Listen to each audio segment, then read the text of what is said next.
Jack Owens. I'm a park ranger with the Shenandoah Valley Battlefield's National Historic District. The National Historic District was created by Congress in 1996 to serve you folks, the general public, to conserve, preserve, interpret the Valley's Civil War and historic landscapes. We're standing in one of those landscapes today. This is Star Fort. This total property is roughly 17 acres of preserved land that has taken place throughout the past 40 years of preservation work, and it's an honor and a privilege to be standing here with all you folks today. It means so much, not to myself, but other folks that have put time, money, and effort into seeing this place preserved and partially restored. If you were here about a year ago or 7 months ago, the entire earthwork itself was almost 100% covered with trees. Large trees, small trees, any kinds of trees. We decided to keep these trees that you all are enjoying the benefit of shade under for this exact purpose. But we now have an understanding of what this earthwork looks like today and what it would have looked like 160 years ago this past week during the Second Battle of Winchester. And that's what I'm going to talk a little bit about today. The Second Battle of Winchester and the part that Star Fort would have played into it. Now, I encourage you all to go to the other programs today.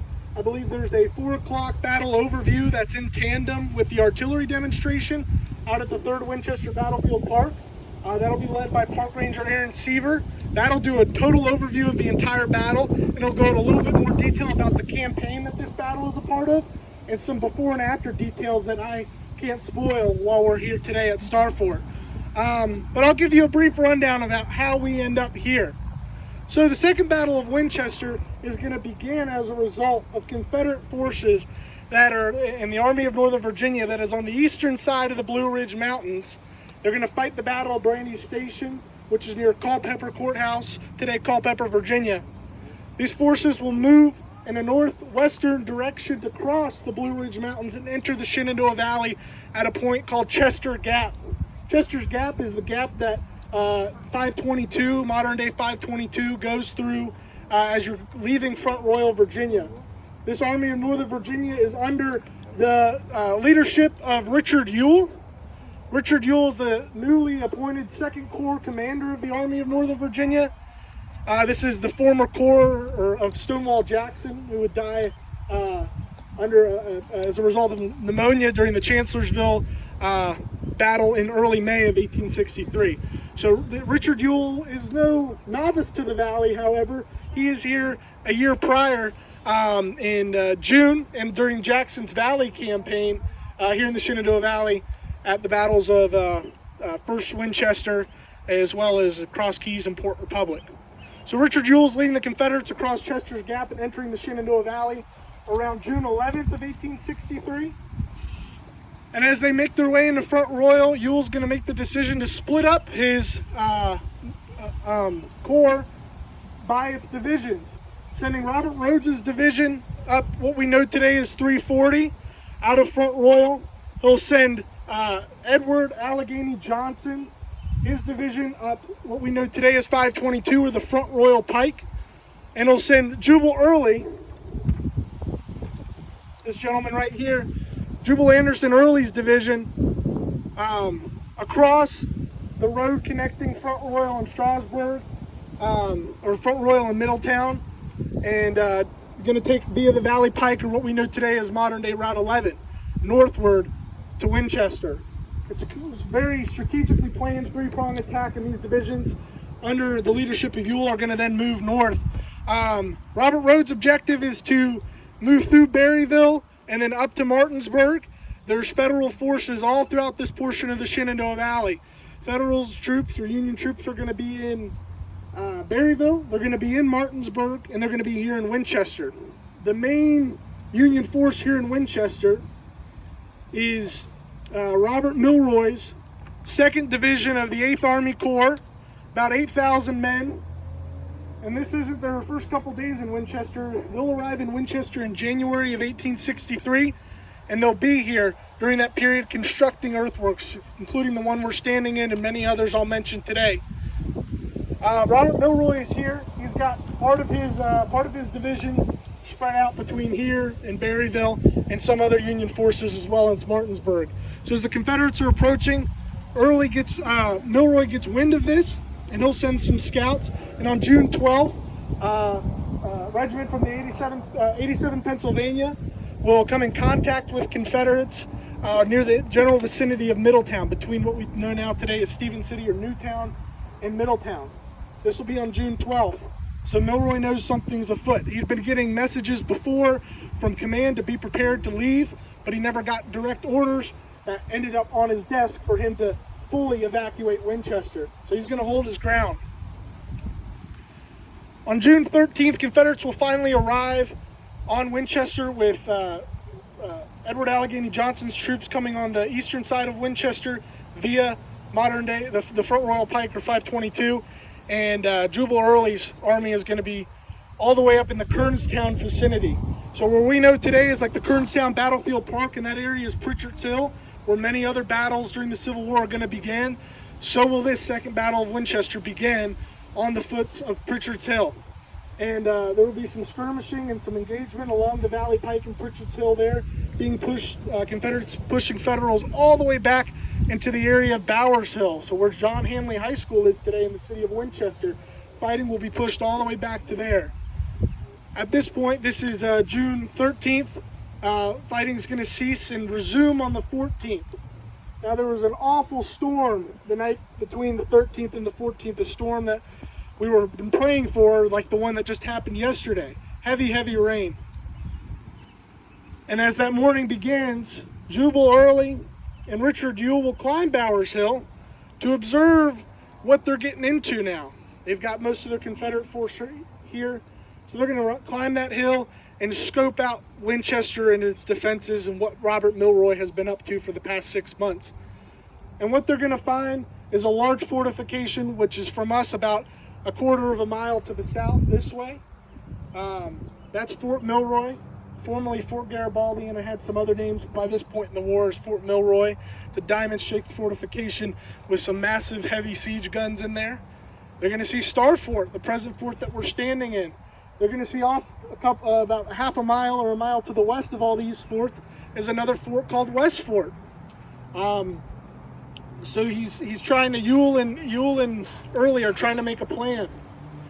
So what they're going to end up deciding is to send Jubal Early's division westward around Winchester, performing, what we would know as a flank attack in a way. He's going to flank the Federal Army, send them out Cedar Creek grade, and then once they hit the ridges of the Little North Mountain Range, move northward and place themselves in the vicinity of West Fort, between the Romney Road and the Pewtown Road, which is modern day 522 and Route 50.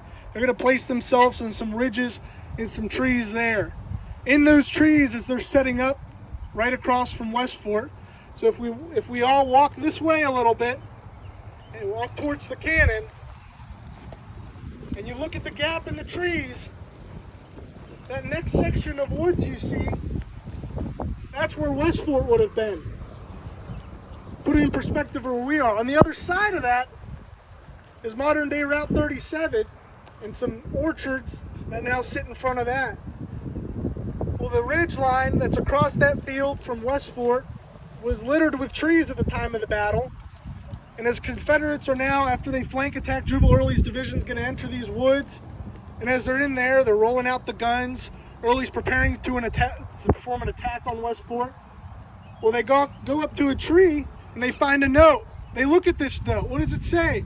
It says, "These trees are ordered to be cut down March 1863. Well, this is June 1863, and these trees are still there, and this was all under the order of Robert Milroy.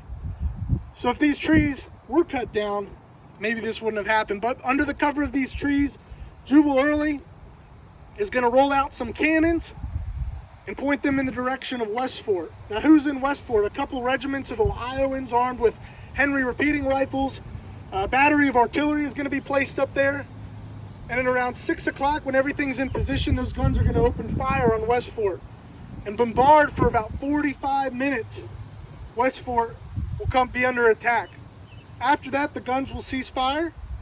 Jubal Early will call out these Louisiana Tigers, the Louisiana troops, about 5 regiments of Louisiana troops in his division. strewn them across the field. They're going to step off immediately after that artillery bombardment and charge for West Fort. And these are the same troops just the year before that are going to charge an area known as the Coaling on the Port Republic battlefield, where they're going to perform a flank charge on the Federal forces at first Winchester. So these troops are, this is not their first engagement, and Early knows what he's doing by putting them in place. So they're going to charge across that field and ascend the hill. These Federal and these earthworks were pretty constructed, pretty well. This has lasted 160 years. So West Fort was an open to the rear, so the direction we're looking, West Fort was open, but to its front or to the west was fortified pretty strong. They had abattis and other obstruction to its front. So as these Louisiana troops are ascending the hill, it takes them a good bit, but they finally get up there and they get to what they know best, and that's hand-to-hand combat. They're up there fighting with the other soldiers, choking them out, hitting them with their guns, and ultimately overwhelm the fort. Now, who's in Star Fort? So here we are. West Fort had just been taken over. The first thing these troops in here are going to see are two cannons getting drawn by horses running down the road right below, modern-day 522, or the Pewtown Road. They'll come racing down here looking for safety in either Fort Milroy or Star Fort. But the troops in here are troops under Andrew T. McReynolds, 3rd Brigade of Milroy's division. This gentleman here, this man is not a fan of his commander, Robert Milroy, but he had just been in Berryville a couple days before because Milroy had sent him out there to make sure that the route out of the valley via Snickers Gap, where the Berryville Pike, or modern-day Route 7 goes out of, was an option to use. But the attack comes to Winchester, so McReynolds is then marched directly back here. And these troops under McReynolds were the ones that built some of the fortifications here and worked on them. So the Baltimore Light Artillery is going to be placed in here, as well as the 6th Maryland Infantry is going to be in the earthworks that surround the perimeter of the fortification. The 1st New York Lincoln Cavalry will be held in reserves here. The 67th Pennsylvania will be in this vicinity, as well as the 1st Massachusetts Heavy Artillery. But in here, the ones we know have cannons just like that. The 3-inch ordnance rifle that you see sitting there, there would have been 6 placed in Star Fort here, just like that gun. And those were all under the command and use of the Baltimore Light Artillery. They're the ones that are going to see those two guys come running out, and what do they see across there? It's clear as day. None of these trees would have been here in 1863, so they could have been able to see pretty well of what was happening in West Fort. These Louisiana troops got a little distracted when they were up there finding barrels of booze and goodies that these soldiers have acquired over the past 6 months. So they're going to take spoilage to that. But these troops, these Federal troops here in the fortifications, are ready. So they begin as soon as they know there's no Federals up there firing on the fortifications. The first couple shots they take, there's accounts that they're taking off, shooting caissons and shooting wheels off of cannons. Deadly accuracy the Baltimore Light Artillery has here, and the other Federal batteries have in these fortifications. Now, why is this? Why are they not having to aim or do anything? They're just able to fire directly and make contact with the enemy. That's because not all these soldiers are stupid. When they were building these fortifications, they knew exactly how far these other forts were. That in the case, if one is taken over, well, they know the exact range a gun needs to be once the enemy has it.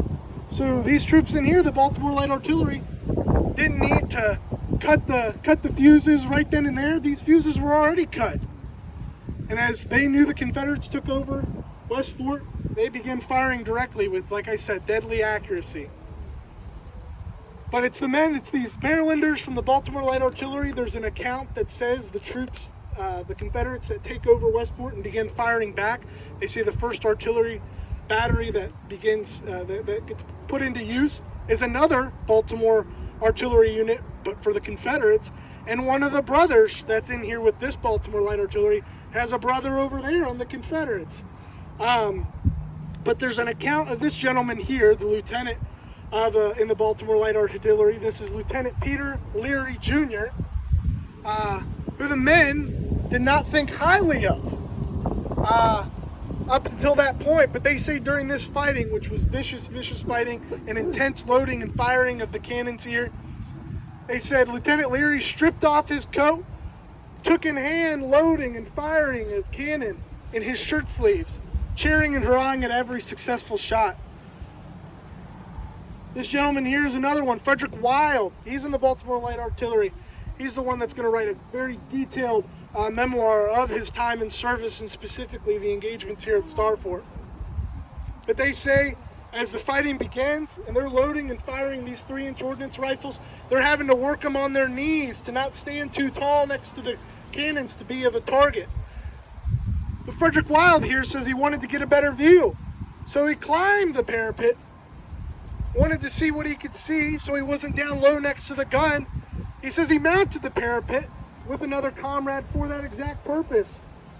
And then he says, whiz, whiz, whiz. Whistling bullets came dreadfully close. This was the nearest to death's door he had ever been. Not too many casualties are going to take place here in Star Fort because the fighting is taking place a little less than a mile away. So it's just, shot after shot. But they say one man in the Baltimore Light Artillery has his leg shot cleanly off, is captured later on, not to give it away, is captured later on and dies the next day. Another man is shot in his side. One is taken out of the fight completely from a round coming from West Fort directly past his head, not causing any physical harm, but the amount of the speed and the pressure that's coming past him takes him out of the fight.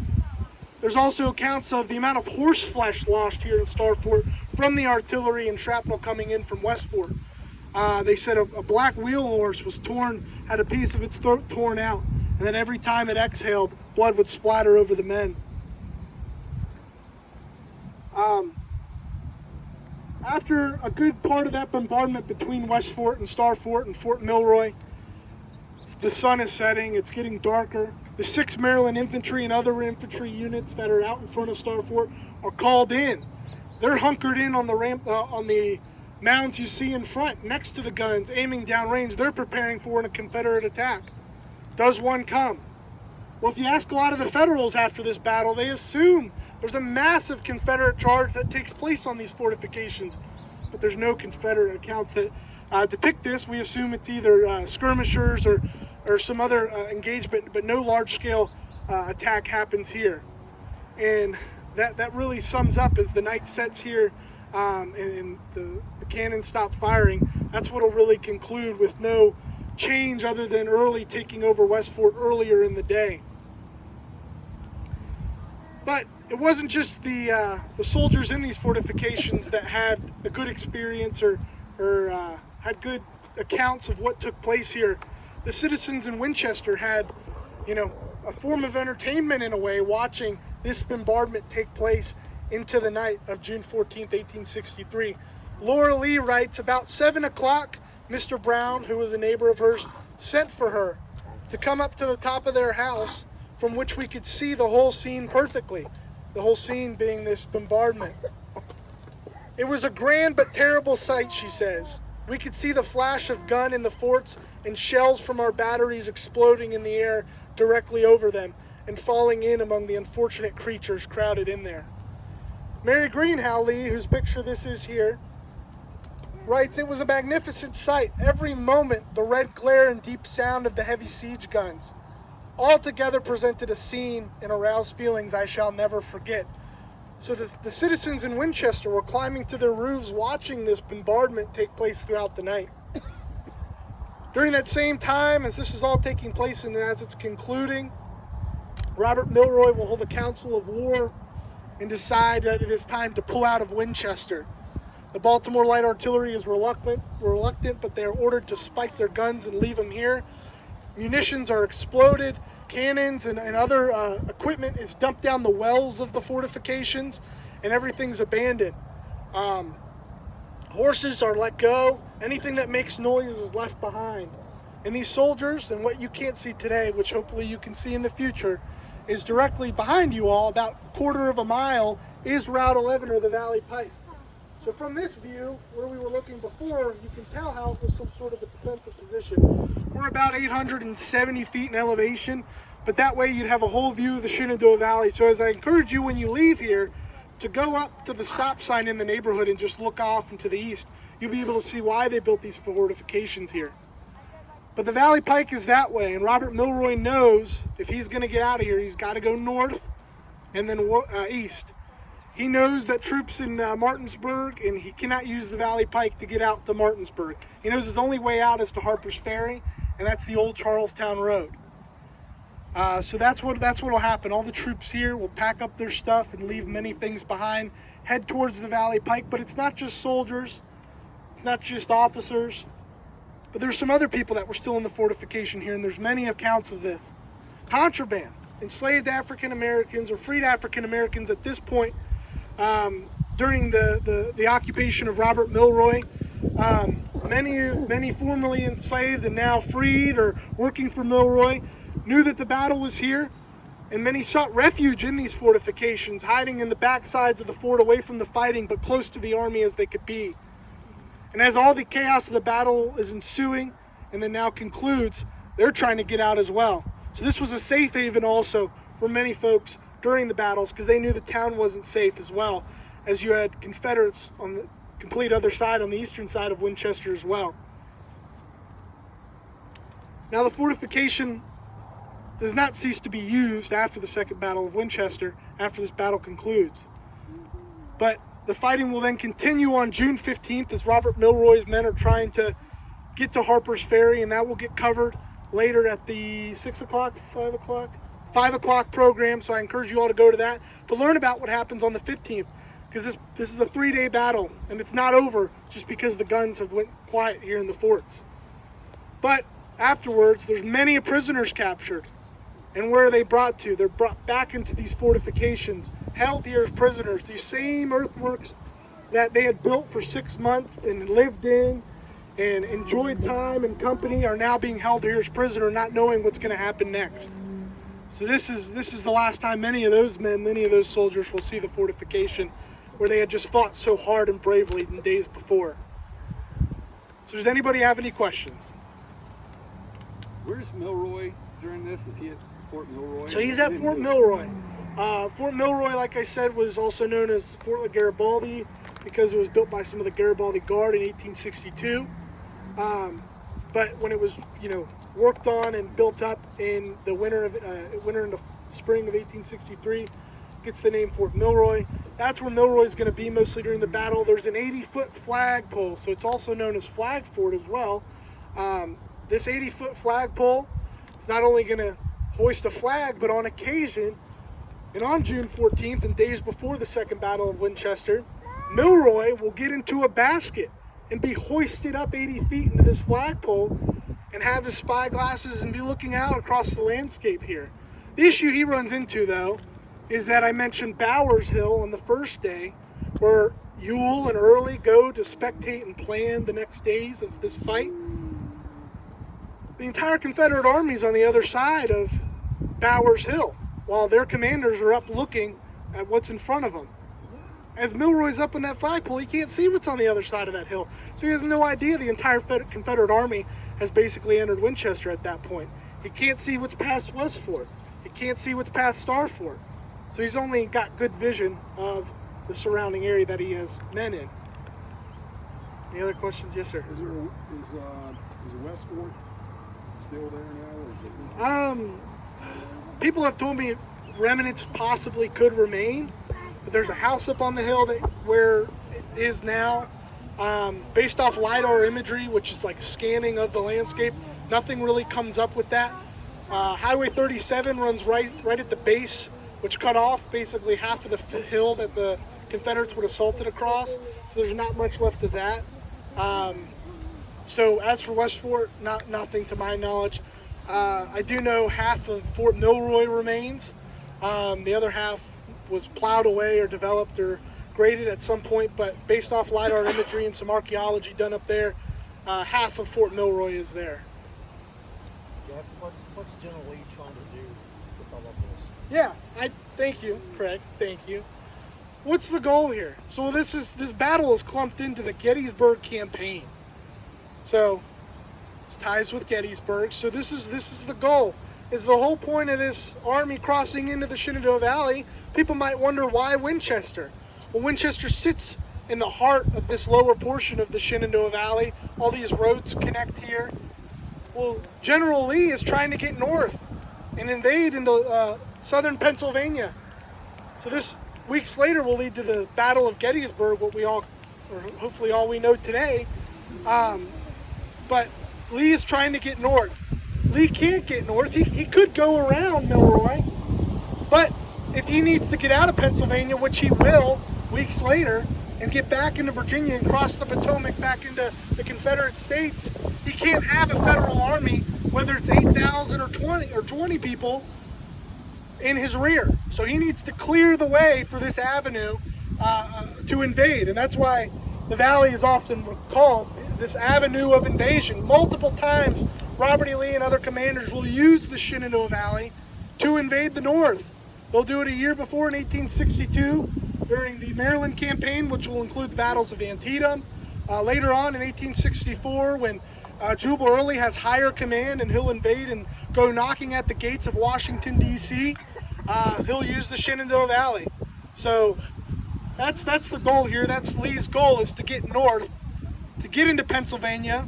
He needs to bring the war from Virginia and out of Virginia. He needs harvest to take place. He needs crops to grow so his army and his army can eat, his citizens can eat, and he needs to bring the war to a different stage and show that war can be waged and fought, and hopefully, in Lee's eyes, won in Northern Territory.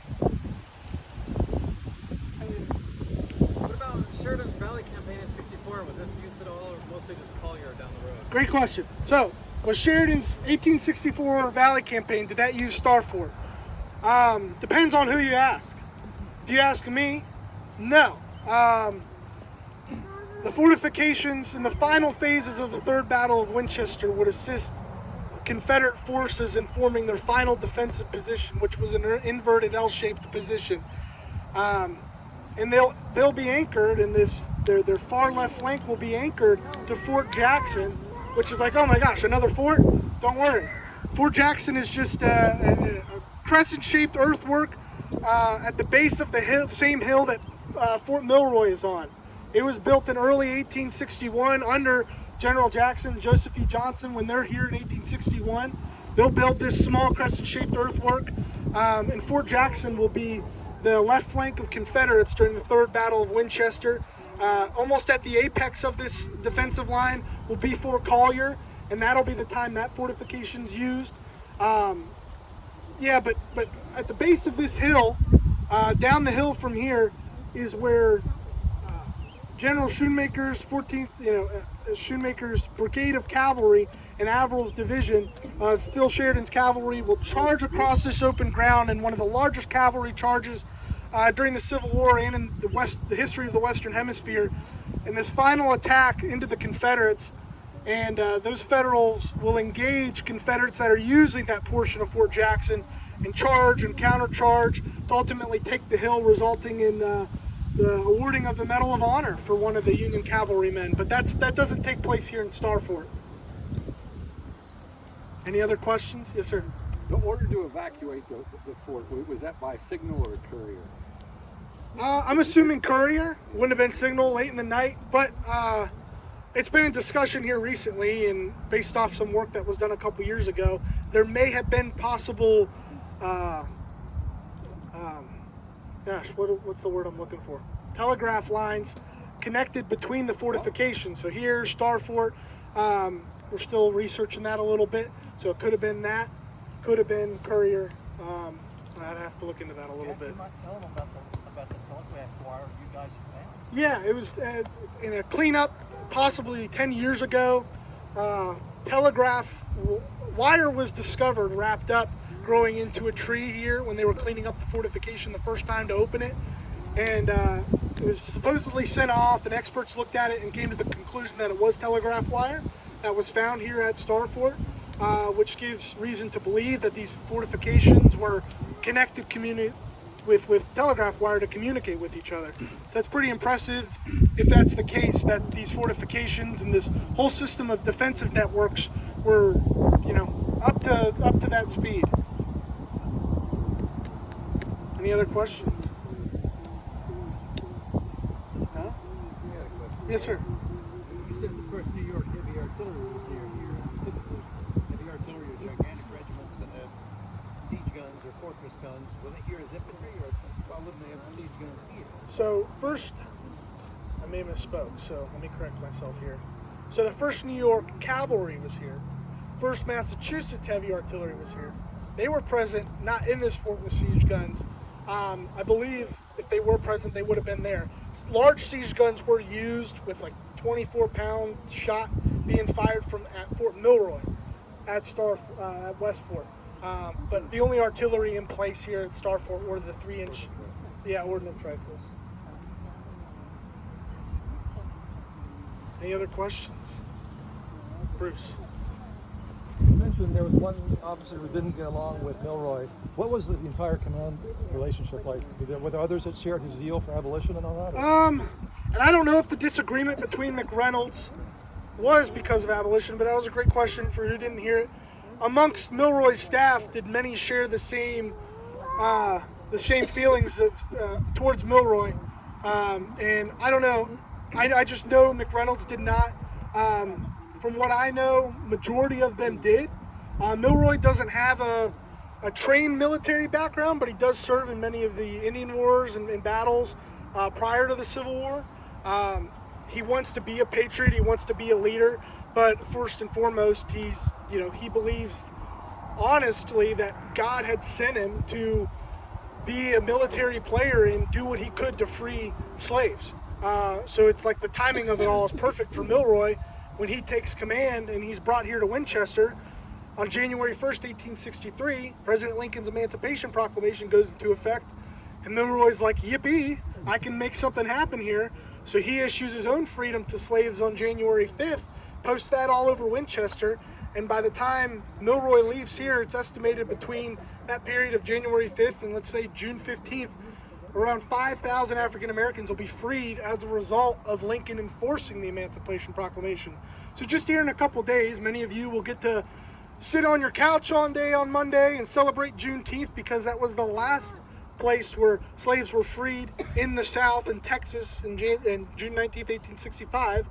Well, the first place to our knowledge where slaves were freed in rebelling states under the Emancipation Proclamation was in Winchester, with Milroy enforcing it, because Lincoln signing it doesn't make it happen just like that in the states that consider themselves a whole different country.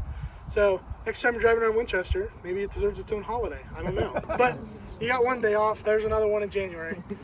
Any other questions? Okay. Museum, yes. Yeah. So I encourage you all to go to the other talks and programs today. But if you have not been to the Shenandoah Valley Civil War Museum recently, like since April, or if you have, I don't care, go again. I encourage all of you, if you're Winchester or Frederick County residents, guess what? You're free. You don't have to pay admission. So what are you waiting for? Go today. If you're not a resident from here, from Winchester, Frederick County, guess what? We're doing a sweet deal for you. $2 off if you mention that you were on the talks and tours today. Just mention that to the person at the desk. They'll give you $2 off.